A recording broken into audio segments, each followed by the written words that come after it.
Darkcast Network. Indie pods with a dark side. Hello, I'm Jackie Moranti. I host Cause of Death 100 Seconds to Midnight, and I'll be your guide for this special Darkcast Network event as we embark on our cruel summer part 1. Summertime. Usually it's about vacations, like going to the beach, cooling down in the swimming pool, and lots of ice cream. These are much different scenarios than what we see a few months later in autumn. The fall months bring us an array of leaf colors, pumpkin spice everything, and spooky season. For all of us here at Darkcast Network, spooky season is a year-round event, which is why we would like to present to you A Cruel Summer. True crime and paranormal stories that occurred during summertime. My name is Brenda, and I'm the host of Horrifying History, where dark history and the paranormal collide. And today, I will tell you all the story of the ghost of the headless Mary Gallagher. Now, Griffintown is a historic neighborhood in Montreal, Quebec, in Canada. It was first populated in the early 19th century by mostly Irish immigrant workers who were building some of the most famous places in Montreal today, like the Port of Montreal and the Lachine Canal. In the 1960s, this neighborhood started to depopulate, and since the 2010s, it has been seeing new life as it has been redeveloped. Located near the Lachine Canal, this neighborhood was like any other 19th century industrial slum. It was filled with stables, taverns, mills, and warehouses. Drifters, laborers, and their families all called this place home. But on June 27, 1879, this neighborhood gained a gruesome reputation that lives on today, even though everyone who was involved is now long gone. On that day, 2 young sex workers and best friends named Mary Gallagher and Susie Kennedy met a new client. His name was Michael Flanagan, and the trio decided to go back to Susie's second-floor apartment to do some early morning drinking and partying. Now, everything started out okay, and it stayed that way for a couple hours, but then the other tenants from the apartment below Susie's heard a very loud thud. And then came what sounded like hitting noises that were so forceful that it cracked the plaster ceiling of the unit below. As dusty bits and chunks of plaster fell onto the tenants below Susie, they heard a female voice say, and I quote, "I've wanted revenge for a long time, and I finally got it." This is when the tenants saw a crimson stain start to spread out on their ceiling, and soon blood started dripping from the plaster cracks. The tenants immediately went to the police, and when they arrived at the apartment building, a crowd of onlookers were already swarming. When the police entered Susie's apartment, they found Mary's dead body lying face down on the floor wearing a very thin nightgown. But she wasn't actually face down since she didn't have a face. Her head and one severed hand lay in a bucket nearby.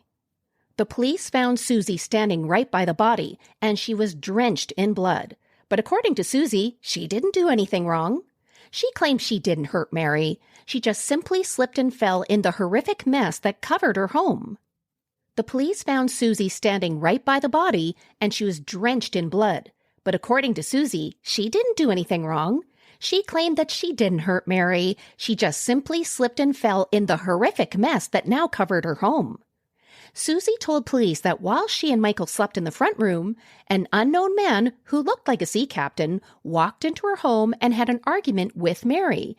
He called her names, and Susie told the police that he must have killed her since she watched him washing blood off of his hands before he left. So, just to sum up here, Susie and Michael were sleeping while Mary was not. Even though Susie and Michael were sleeping, they saw this random sea captain just walk into Susie's home. Then somehow there was a massive gap of time where the murder occurred and the victim had their head and their hand cut off. And then this mysterious sea captain just walked away after washing his hands. So, as you guys can imagine, no one believed this story. There also was the fact that the murder weapon, which was a hatchet that belonged to Susie, was left right near the body and it was covered in Mary's blood and hair. The police immediately arrested both Susie and Michael. Susie was charged with murder and was later sentenced to die by the hangman's noose. But Michael, on the other hand, was released.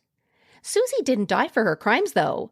Her sentence was commuted, and she was sent to the Kingston Penitentiary for 16 years. Now, in a bizarre coincidence, on the day that Susie was supposed to hang, Michael died. He lost his footing while aboard a boat. He fell through the ice and he drowned. Now, the thing is that Mary did not receive the justice that she deserved. The building where she died in used to sit on the corner of William and Murray Streets. In today's time, the old factories and apartments are long gone and have been replaced with film studios and trendy condos. In the years since Mary's death, there have been countless reports of people seeing the ghost of Mary, who is said to be looking for her head. These sightings occur every 7 years on the anniversary of her death. On this date, many people go down to the corner of William and Murray Streets to hopefully catch a glimpse of Mary. And if you want to see her for yourself, it is said that your next chance would be on June 27th, 2025. You can hear stories like this and so much more on our show Horrifying History, which you can find on any podcast provider. You also can follow us on Facebook at Horrifying History, on Instagram at Horrifying_History, and on Twitter at HorrifyingHIST1. Hey, everybody. My name is Josh. And I'm Jamie. And we are from the Paranormal Peeps podcast. And we have a great story for you guys lined up tonight. And it's going to be a Japanese ghost story. Yeah, so their big spooky season, for us in the States, it's in October. For Japan, it's actually in the summer. Yeah, which seems a little strange. Well, for us, because we weren't brought up in that culture, but I find it fascinating nonetheless. I do too. I like seeing how other cultures differ from ours. Yeah. And so what is the one belief that they have about the summertime ghost season, essentially? I don't know. They believe that their ancestors come back and they'll leave fires, inviting fires for them to come and hang out with their families.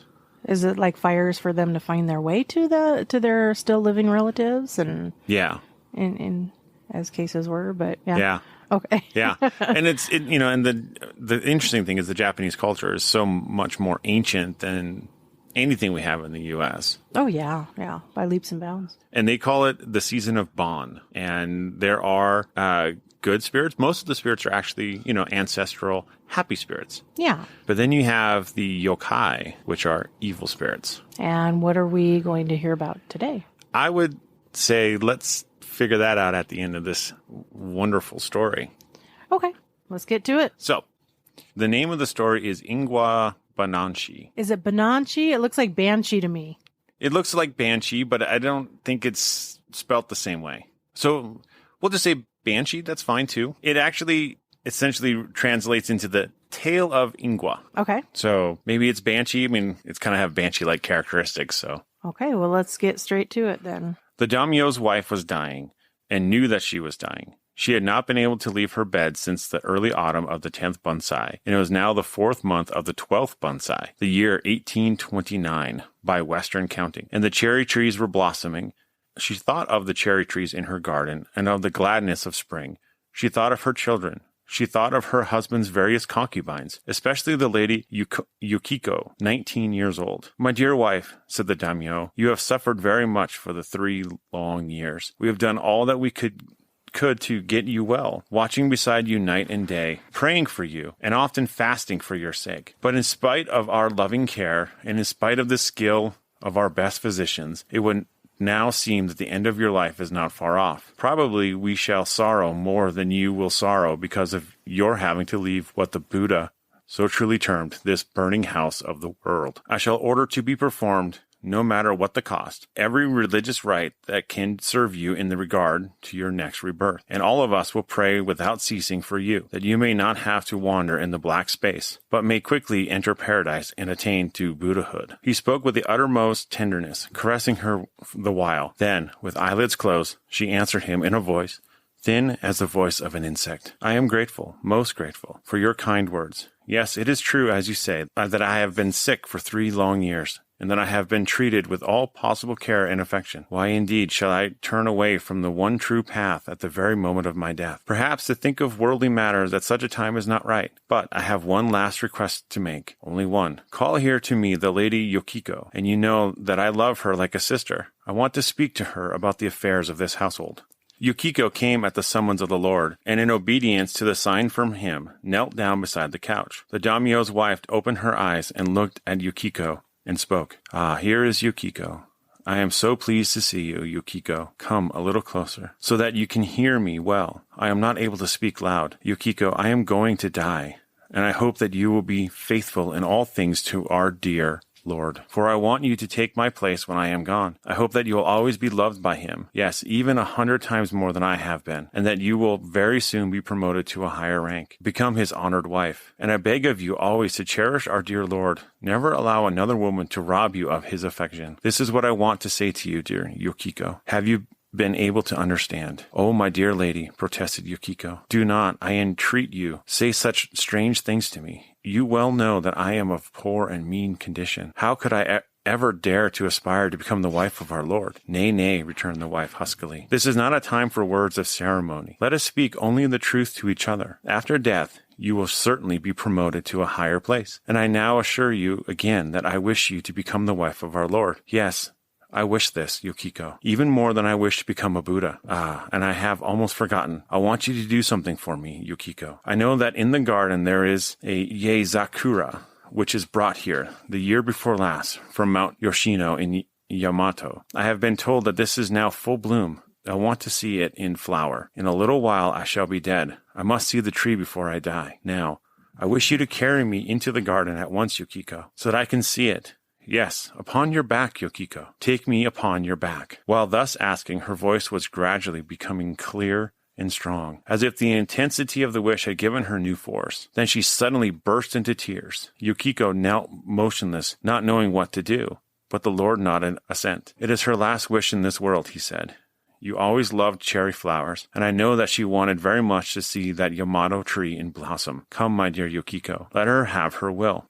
As a nurse turns her back to a child, the child may cling to it." Yukiko offered her shoulders to the wife and said, "Lady, I am ready. Please tell me how I can best help you." "Why, this way," responded the dying woman, lifting herself with an almost superhuman effort by clinging to Yukiko's shoulders. But as she stood erect, she quickly slipped her thin hands down over her shoulders, under the robe, and clutched the breasts of the girl, and burst into a wicked laugh. "I have my wish," she cried. "I have my wish for the cherry blossom, but not the cherry blossom of the garden. I could not die before I got my wish, and now I have it. And oh, what a delight!" And with these words, she fell upon the crouching girl and died. The attendants at once attempted to lift the body from Yukiko's shoulders and to lay it upon the bed. But strange to say, this seemingly easy thing could not be done. The cold hands had attached themselves in some unaccountable way to the breasts of the girl, appearing to have grown into the quick flesh. Yukiko became senseless with fear and pain. Physicians were called. They could not understand what had taken place. By no ordinary methods could the hands of the dead woman be unfastened from the body of her victim. They so clung that any effort to remove them brought blood. This was not because the fingers held.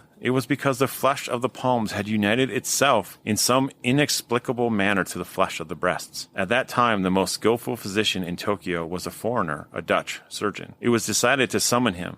After a careful examination, he said it could not understand the case, and that at the immediate relief of Yukiko, there was nothing to be done except cut the hands from the corpse. He decided that it would be dangerous to attempt to detach them from the breasts. His advice was accepted, and the hands were amputated at the wrists, but they remained clinging to the breast, and they're soon darkened and dried up, like the hands of a person long dead. Yet this was only the beginning of the horror. Withered and bloodless, though they seemed, those hands were not dead. At intervals, they would stir stealthily, like great gray spiders, and nightly thereafter, beginning always at the hour of the ox, they would clutch and compress and torture. Only at the hour of the tiger, the pain would cease. Yukiko cut off her hair and became a mendicant nun, taking the religious name of Dasetsu, and she had a mortuary tablet made bearing the kamio of her dead mistress, and this she carried about with her in all her wanderings, and every day before it she humbled, besought the dead for pardon, and performed a Buddhist service in in order that the jealous spirit might find rest. But the evil karma that had been rendered such an affliction possible could not soon be exhausted. Every night at the hour of the ox, the hands never failed to torture her, during more than 17 years. According to the testimony of those persons to whom she had last told her story, when she had stopped for one evening at the house of Naguchi Tengo Zayama, in the village of Tanaka in the district of Kawachi in the province of Shimotsuki. This is the third year of Kokwai, which is 1846. Therefore, nothing more was ever heard of her. So basically, this dying woman, this dying wife, was jealous, and before she died, in her trickery, she told her husband, she's like a sister to me. Yeah. I love her like a sister. Bring her here to me. Yeah. And then... deceptive, misleading, and jealous, and spiteful. Yes. Yeah. And so she would definitely be a yokai. Yes. An evil spirit. Well, yeah. I mean, you leave the world, and that is your last act. Dying wish. An act. Yeah. Because she had to, attach herself, obviously. So, yeah. Yeah, that's a kind of a terrifying story.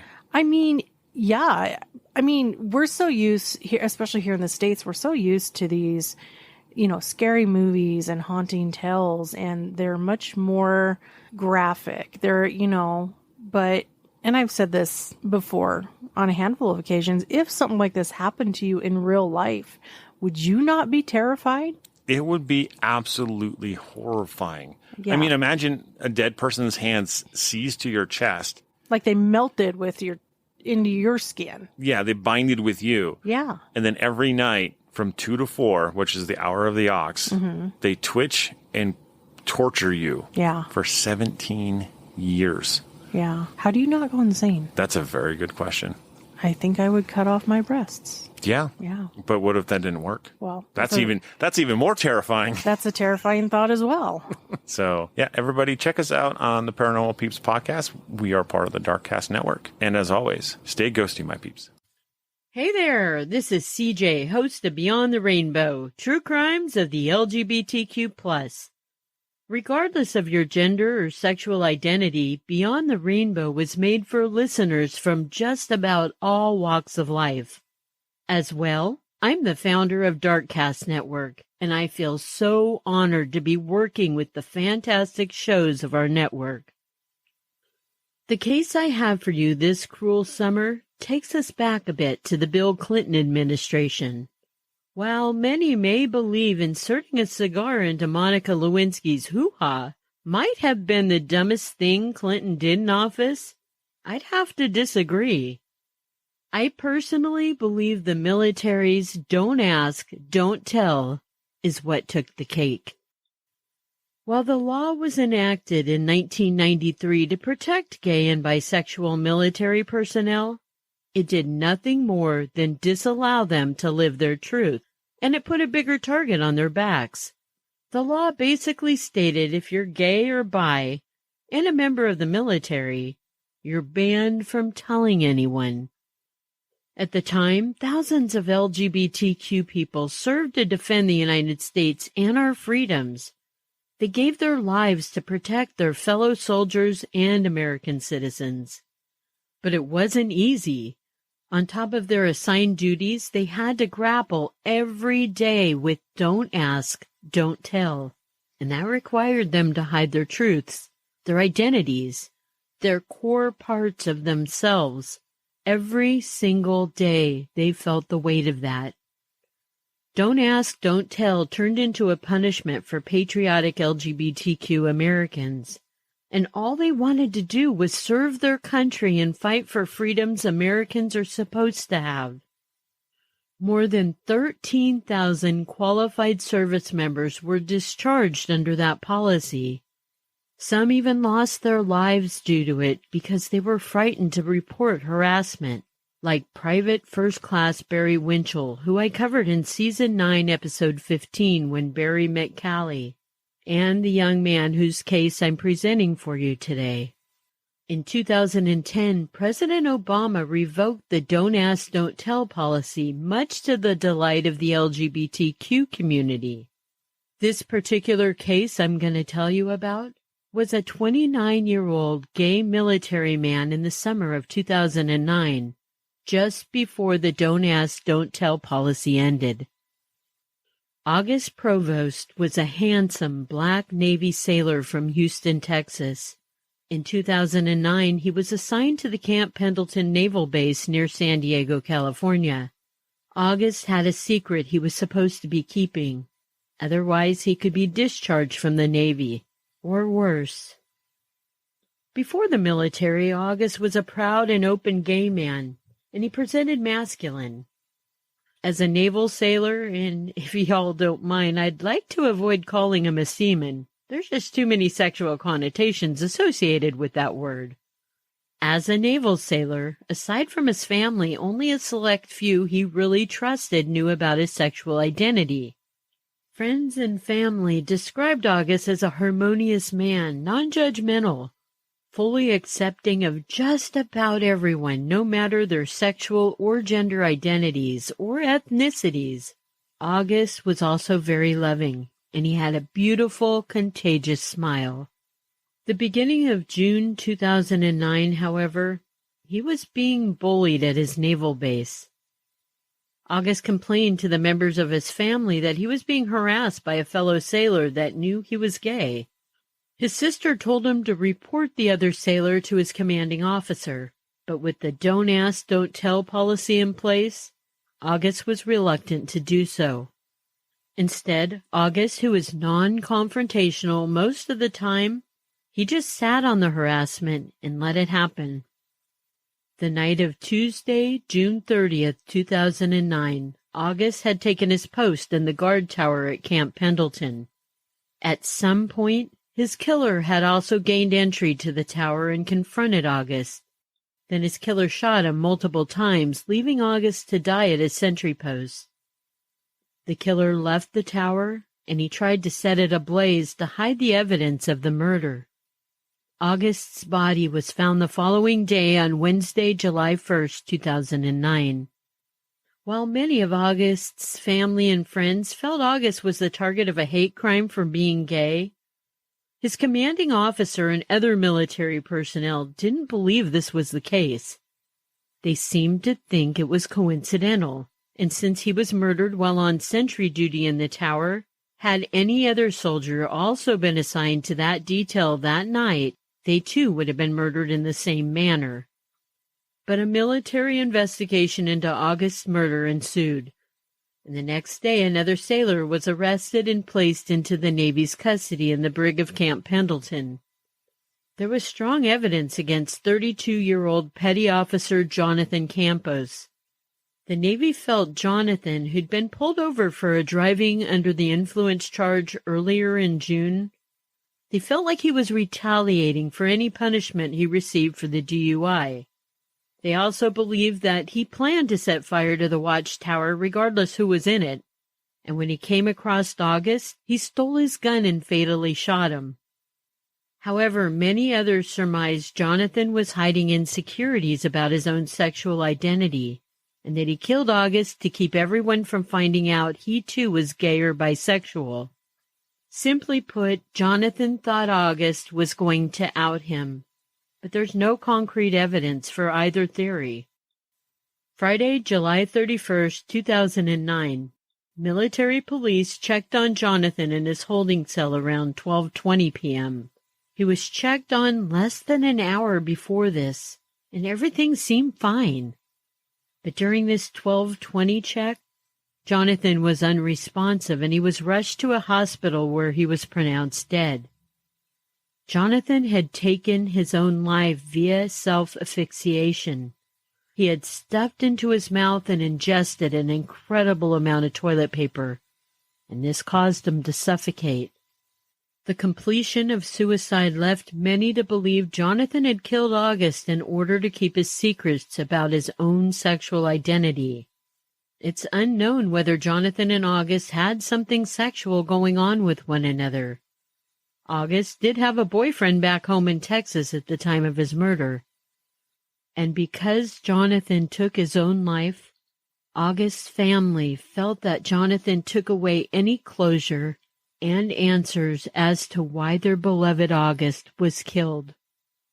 Rest in power, August. Remember, It's not a crime to be gay, unless you're a murderer.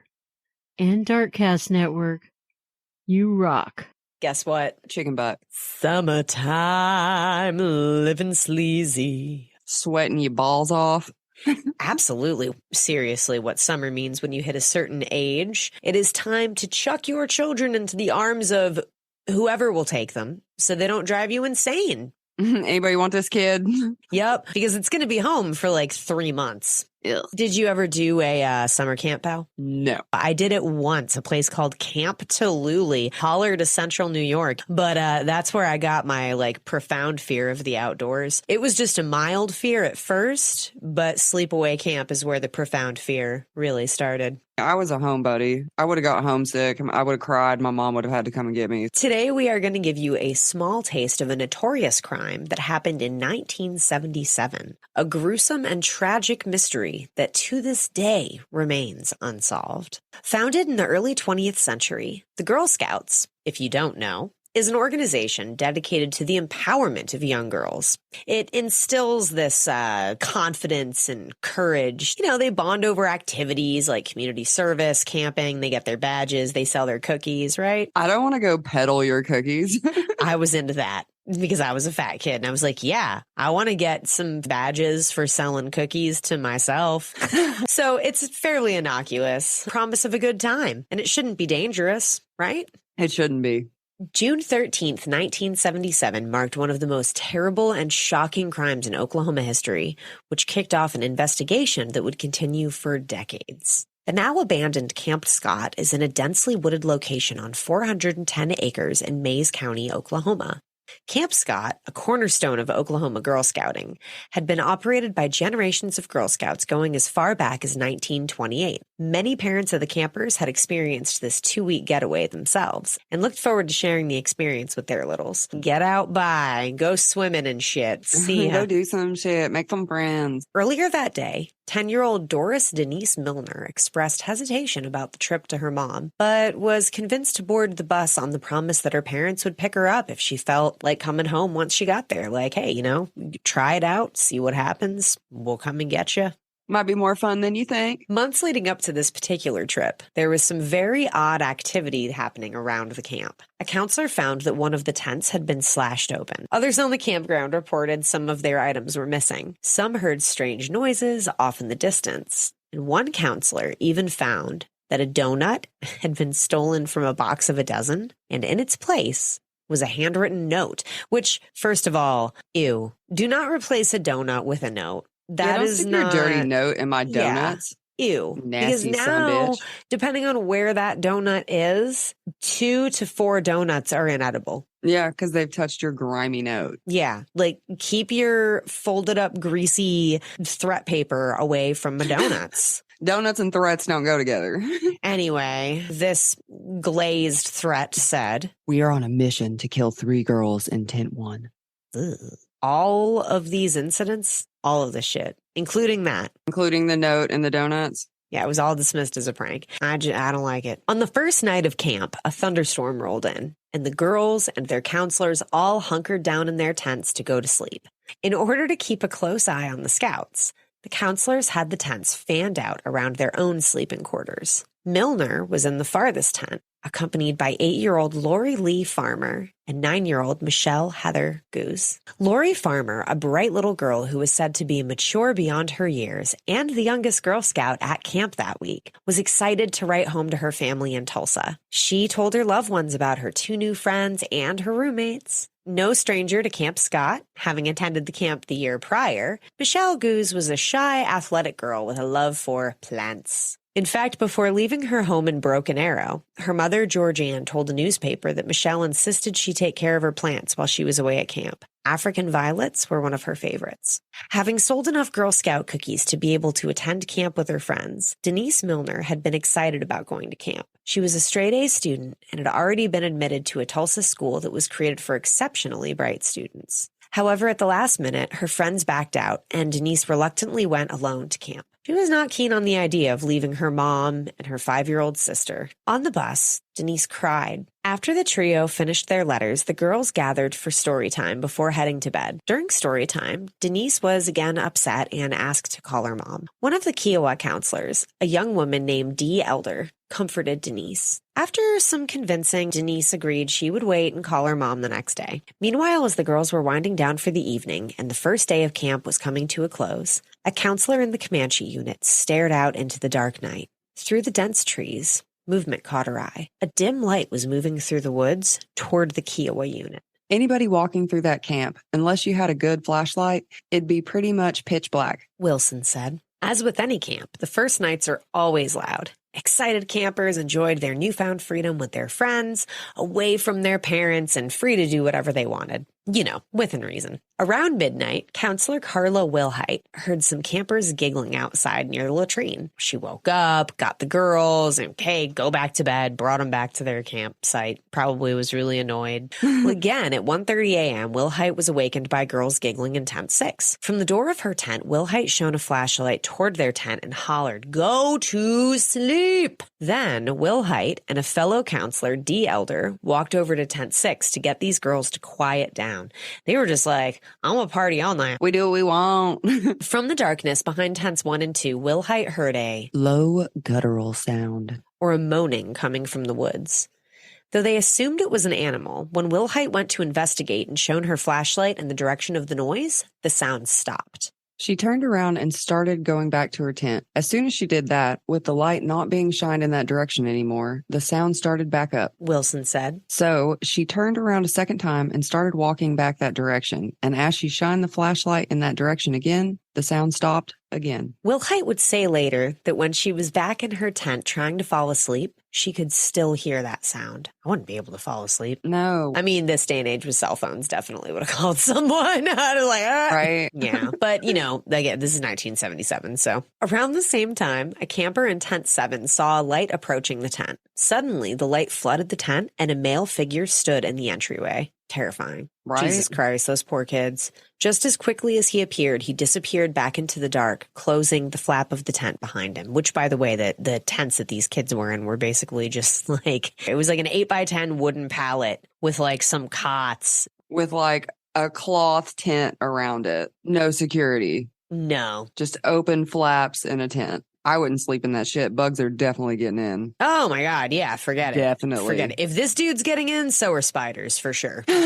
One camper said they heard a scream in the night, and another camper said they heard someone crying for their mama. That Aw. would also, I mean, that makes me so sad. Oh my God. Yeah, me too. The next morning, the sun rose on another day at Camp Scott. This morning probably promised to be pretty cool, I would imagine. I mean, those kids spent all night during a thunderstorm, like getting to know each other and like bonding. It makes me sad to think that this is how they like woke up the next day. Woke up to a nightmare. Wilhite woke early around 6 a.m. to get into the shower before the other campers woke up. As she headed out of her tent, she spotted what appeared to be sleeping bags a little way away. When she approached, she realized it was 3 sleeping bags sprawled across the ground. 2 of the sleeping bags were zipped closed, but 1 was open.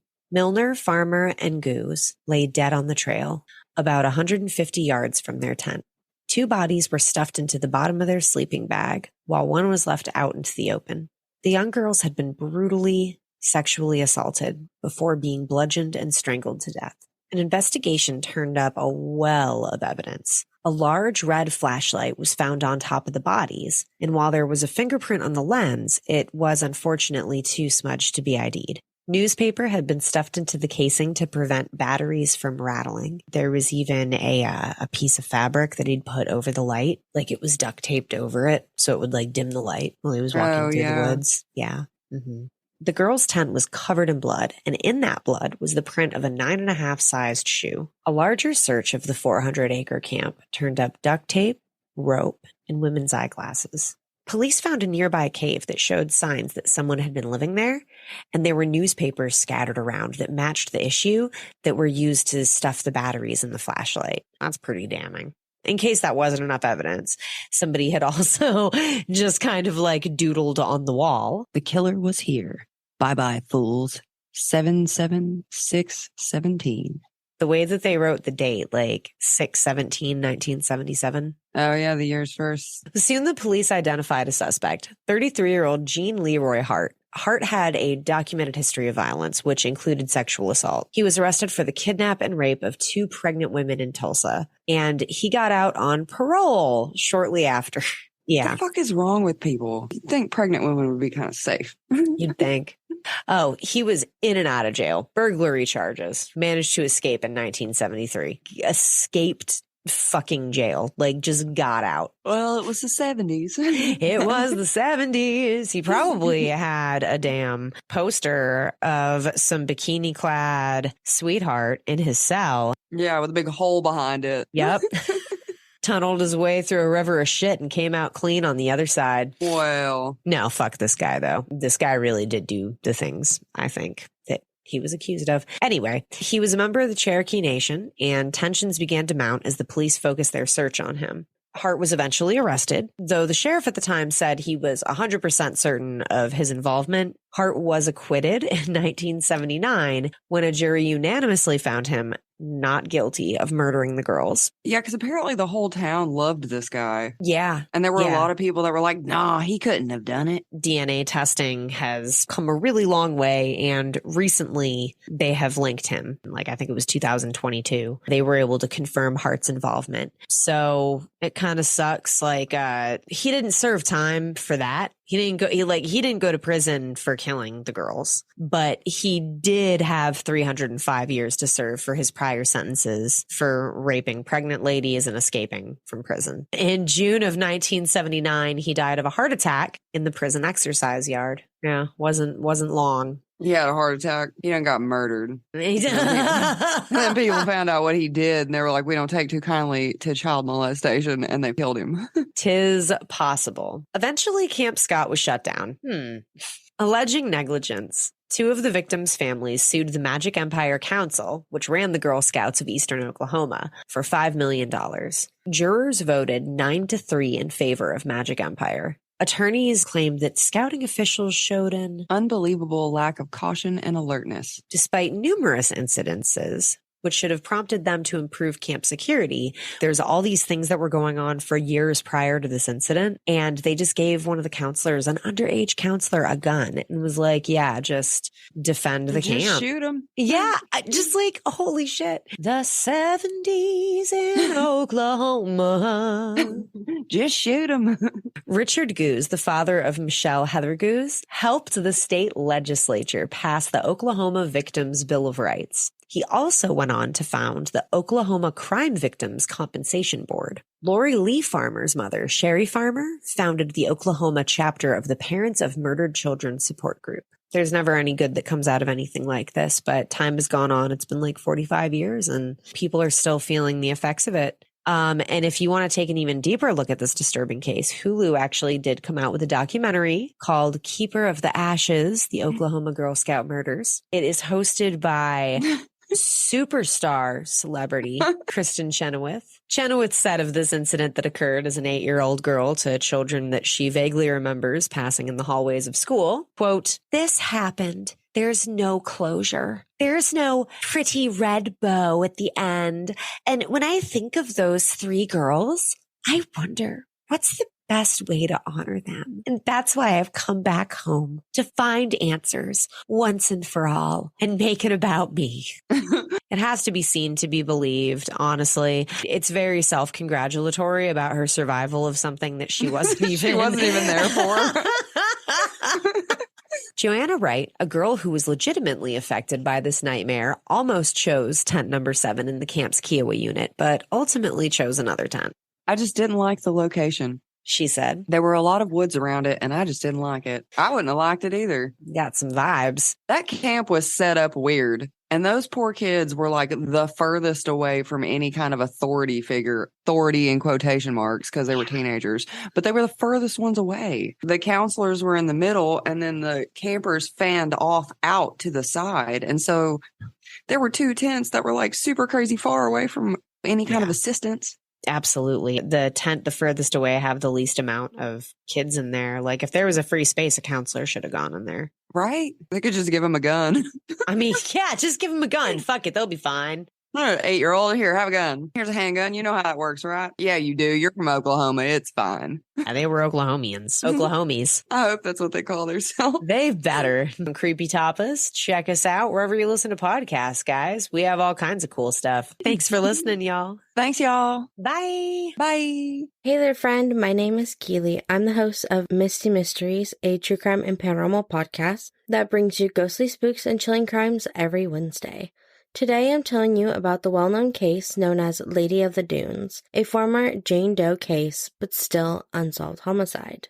In the morning of July 26, 1974, a 12-year-old girl named Leslie Metcalf was playing outside with her dog in Cape Cod, a Provincetown, Massachusetts, when she noticed her dog had taken off. She went off to search for her pup. She only walked 100 yards when she reached the Race Point sand dunes, where she heard her dog barking and decided to follow his barks. Following his barks, she found him barking at the decomposing remains of a woman.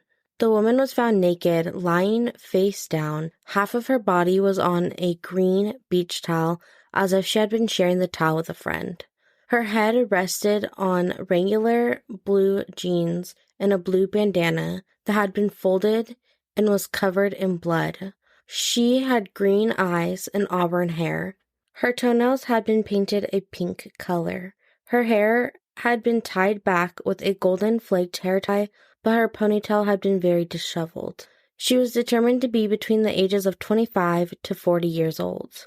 She was 5 foot 6 inches, but initially police believed her to be 2 inches taller at 5 foot 8 inches. She weighed 145 pounds with an athletic build, and though some of her teeth had been missing, presumably taken by her killer, it was determined she had expensive dental work done, including crowns ranging between $5,000 to $10,000. When her remains were found, it was believed she could have been deceased anywhere between 10 days to 3 weeks, but it wasn't hard for police to mark her death a homicide. Her hands had been removed at the wrist and taken from the scene. Teeth were taken from her mouth, and she had been nearly decapitated. Her cause of death was from blunt force trauma that caused the left side of her skull to be crushed. Police believed she either knew her killer or was asleep when this attack happened, because the scene showed no signs of a fight. On the scene, very little evidence to basically none was found. What was found on scene were footprints approaching her remains and stopping a few yards away. Then, 50 yards from her, were tire tracks that led to the dunes. The police chief at the time said there was no way to know if these were or weren't connected to her homicide. After her remains had been removed from the scene, they searched for a weapon or any further evidence around the area, using a bloodhound and a fresh set of eyes, bringing in new law enforcement personnel, but nothing else was found. Away from the scene, her body was examined for anything that may offer clues to her identity or who was responsible for this horrific crime.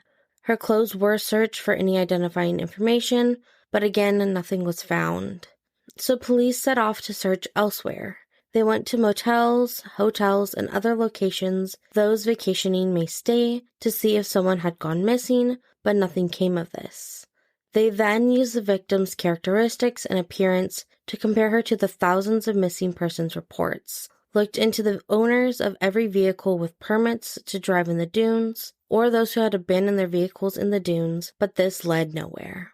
Finally, in the efforts to help her be known as more than the Lady of the Dunes, they asked the public for help, sharing her characteristics, and started to send out her dental charts. Her dental charts were sent to the FBI, dental groups, 5,000 dentists in Massachusetts alone, and the Royal Canadian Mounted Police. But this didn't get them anywhere closer to finding her identity. Without any solid leads to her identity or her killer, she was laid to rest in St. Peter's Cemetery in Provincetown with a grave marked unidentified female. For 48 years, she was known as the Lady of the Dunes, while police worked to identify her, using her skull to create sketches and exhuming her body for DNA. After 48 years laid to rest without her identity, the Lady of the Dunes was identified in October of 2022 as 37-year-old Ruth Marie Terry.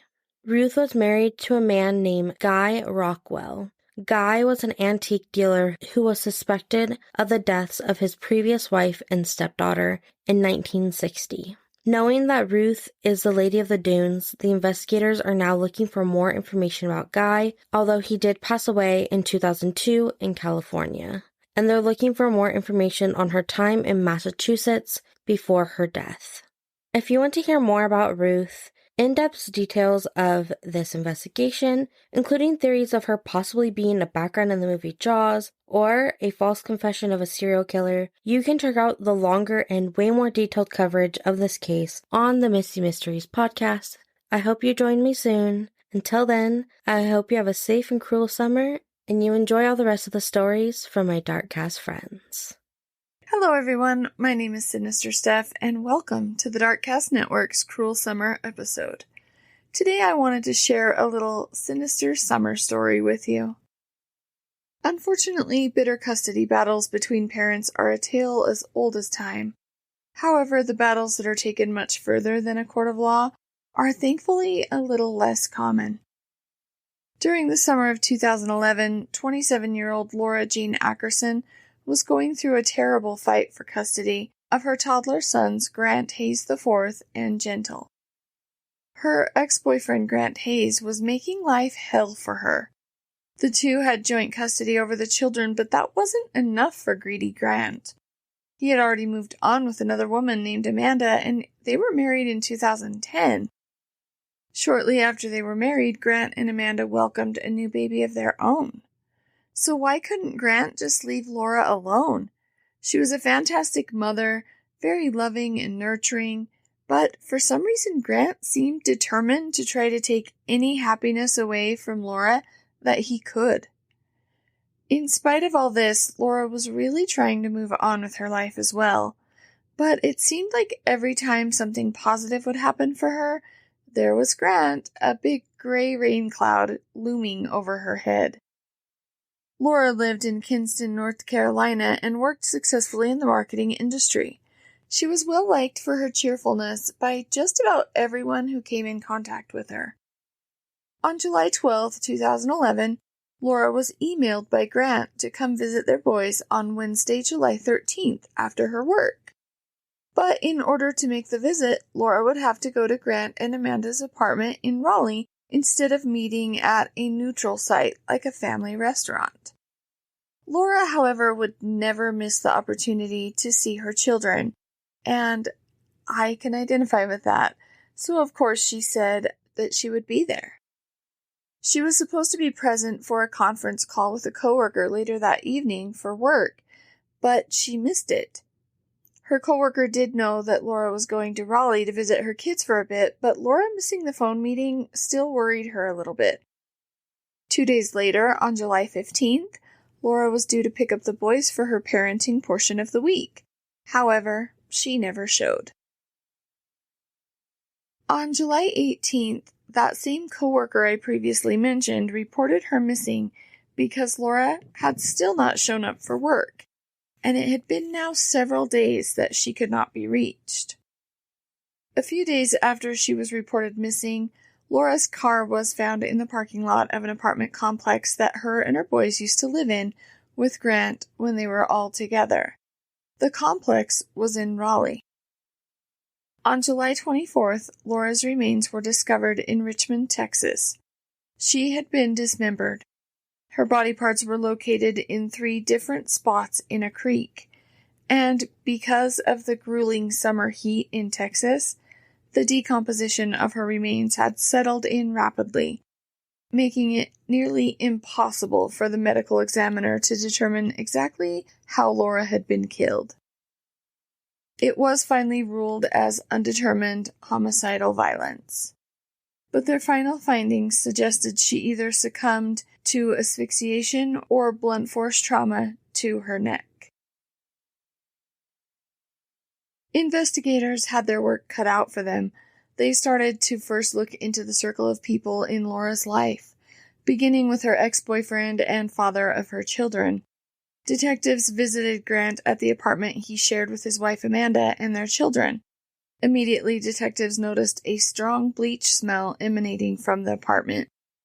They found a note with Laura's signature stating she would give up the kids to Grant for $25,000, but after speaking to Laura's friends and coworkers, investigators believed that Laura's signature was forged on the document.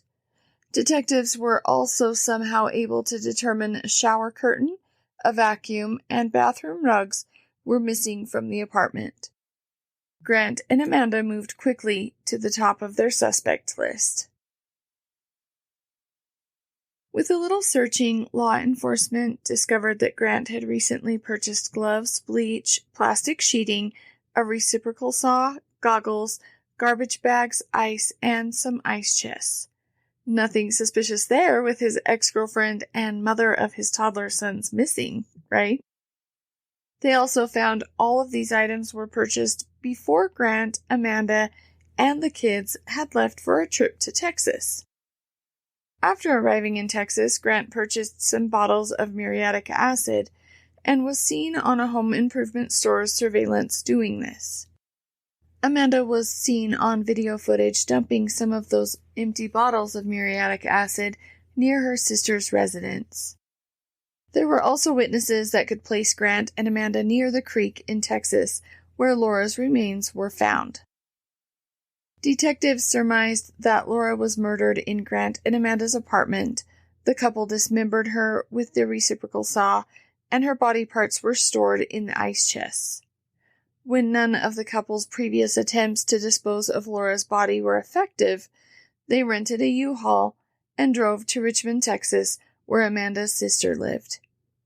In Texas, they had tried to dissolve Amanda's body in the muriatic acid, but they were again unsuccessful. So the couple rented a boat and dumped Laura's remains in Oyster Creek, where alligators were prevalent.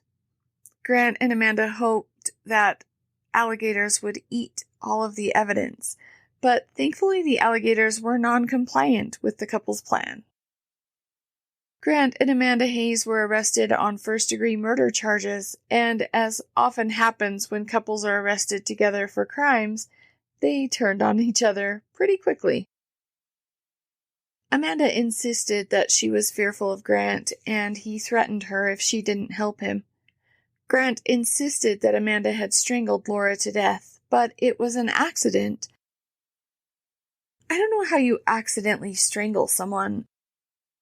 2 years later, in 2013, Amanda and Grant would have separate trials. Amanda's defense was once again that she was coerced by her violent, scary husband to play a part in the murder of Laura. Her defense team painted Grant as a classic sociopath who murdered Laura without Amanda's knowledge, and then Grant tricked Amanda into the trip to Texas to dispose of Laura's body parts. Amanda's sentence was lowered from first-degree murder to second-degree murder. Before the end of the court proceedings, Amanda apologized to just about everyone. Laura's family, her sons, Grant's family, the courtroom. The judge told her she most likely could have saved Laura's life, but had chosen not to. Amanda was found guilty, and by the time her trial concluded in February 2014, she was sentenced to a 13 to 16-year incarceration. She received an additional 20 years for tampering with evidence and trying to feed Laura's body parts to alligators. As soon as her trial was over, she served Grant with divorce papers. Imagine that. Grant's trial went a little differently. After introducing over 500 pieces of evidence and interviewing 47 witnesses on the stand, the prosecution played the jury a song. What I haven't mentioned yet is that Grant was a musician. His stage name was Grant Hayes, Haze. The song they played was written and recorded by Grant himself, now the defendant in his own trial. On it, Grant can be heard singing, quote, "My baby's mama, don't talk to me, don't want your drama, I got 2 kids by you, I can't take any more from you. I put a price tag on your head, you must have told your attorney I got intentions on killing you. You must have told your attorney I got intentions on killing you." End quote. Other verses of the song are, quote, "Give in to me, I want it all. I want your scream, I want your crawl. I'll make you bleed. I'm not the one to make you scream, I'm just the one to make you bleed. Don't raise your arms, you can't stop me. I'll put my hands on your throat and squeeze." End quote. He titled the song Broomstick Rider, which of course in itself seems like a reference to his ex being a witch. This song isn't really a ballad, as you can imagine. It has more of a hip-hop rap vibe to it, and it's actually still available to hear on YouTube, but I wouldn't recommend it. It's not a great song. After the song was played, the prosecution rested its case, which was probably a great place to rest. Grant had pretty much said it all in his musical verses, and it didn't seem metaphorical at all. The jury came back with a guilty verdict. Grant was sentenced to life in prison without the possibility of parole. And that, my friends, concludes my cruel summer story with Darkcast Network and the disturbing murder of Laura Ackerson. Thank you for listening to Sinister Story Hour and all of my other favorite podcasts from the Darkcast Network. We wish you a sinister summer. Well, if I wasn't sweating from the heat, I'm certainly sweating from the variety of chilling tales just told. Tomorrow we'll release part 2 of our Cruel Summer Tour. Be sure to join me back here, and in the meantime, be careful out there. Real life is spooky. Thank you for listening to the Paranormal Peeps podcast. You can find us on social media at Twitter at CPR Paranormal, on Facebook at Paranormal Peeps Podcast and Cold Spot Paranormal Research. And you can find us on Instagram at coldspot_paranormal_research.